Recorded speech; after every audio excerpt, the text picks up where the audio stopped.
it's really not fair or accurate to let the radicals get to define who gets to be a religious Muslim, Jew, or Christian.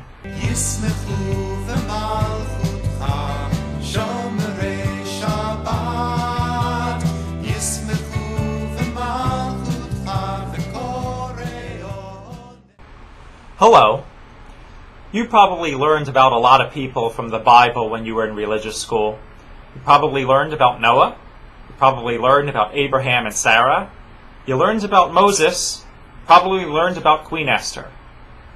But how many of you learned about Pinchas when you were in religious school?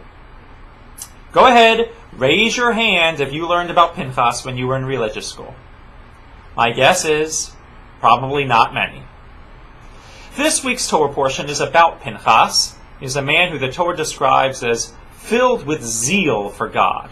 In fact, when he catches two people in an idolatrous act, he takes his spear and he runs them through like a shish kebab. See why we don't teach about him in religious school?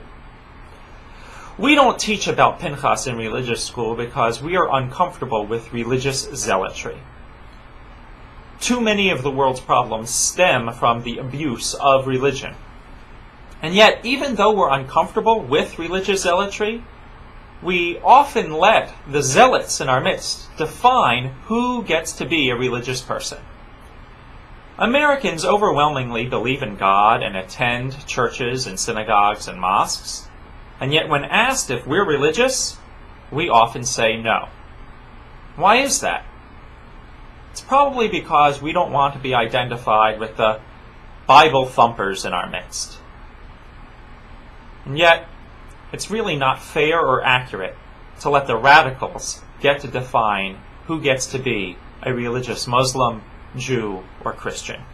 Even in Israel, if you are dati, which just means religious, what it really means socially is that you are ultra-Orthodox.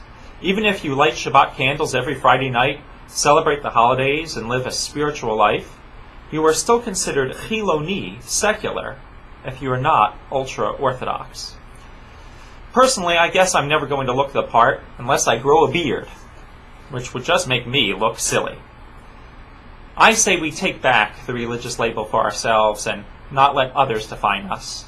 I believe that we are all on spiritual journeys, whether we realize it or not. It's not just the Pinchases of the world who get to believe in God. So, Friday night, light your Shabbat candles, and don't be afraid to be openly spiritual.